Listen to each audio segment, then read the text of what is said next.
Jūs sveikina Elektrogidas. Šiemet tikrai buvo daug saulėtų dienų, kurios pradžiugino ne tik sodininkus, bet ir saulės elektrinių turėtojus. Taigi, eksploatuojant saulės elektrinę, dažnai norima pajungti elektros prietaiso galia yra didesnė už nominalią instaliuotą saulės elektrinės galią. Tai yra už turimo elektros šaltinio galią.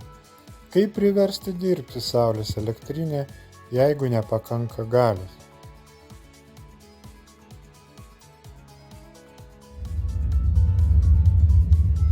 Ogi išeitis paprasta. Galime tiesiog sumažinti prietaiso galią. Nuosekliai į maitinimo elektros grandinę pajungti kintamos srovės kondensatorius.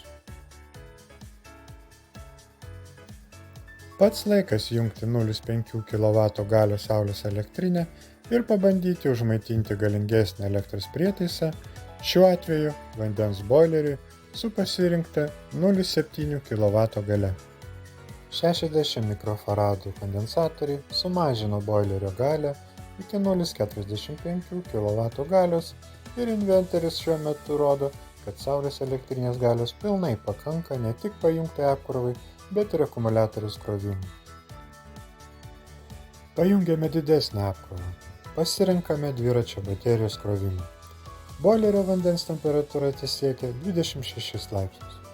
Saulės elektrinės 1 kW galios inverteris rodo, kad apkrova didesnė už saulės panelių generuojamą galią, kurių maksimumas siekia iki 0,5 kW ir akumuliatorius kompensuoja elektros energijos trūkumą.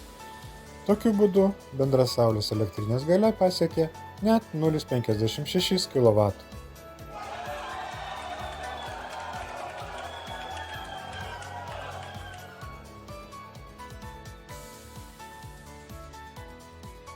Prabėgo kelios valandos. Saulė pačiame zenite ir generuoja maksimalią energiją. Boilerio vandens temperatūra pakilo iki 36 laipsnių. O inverterius rodo, kad saulės elektrinės galios šiuo metu pakanka ne tik kondensatorių pagalba sumažinti iki 0,45 kW boilerio apkrovai, bet ir akumuliatoriaus krovimui, be kurio hibridinis inverteris tiesiog nedirbtų. Beje, akumuliatorius yra kone svarbiausia saulės elektrinės dalis, kuri leidžia elektrinę generuoti elektros energiją net ir nešviečiant saulę. Saulės elektrinės galią apsprendžia ne tik saulės panelių kiekis, bet ir akumuliatorių talpos dydis. Kai suderinus šios du parametrus, parenkamas hibridinio inverterio galingumas.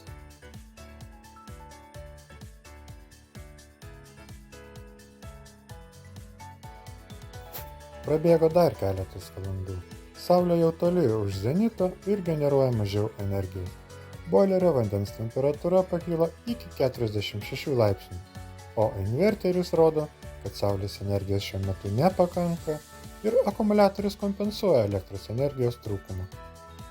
Lietuvos klimatui būdingas saulės aktyvumas neužtikrina nuolatinio elektros tiekimo vien tik iš saulės panelių, todėl galimybė akumuliuoti elektros energiją lemia saulės elektrinės atsiperkamumo klausimą, kuris ko gero labiausiai stabdo žaliosios energetikos plėtrą Lietuvoje. Su jumis buvo Elektrogidas, jūsų elektros gidas.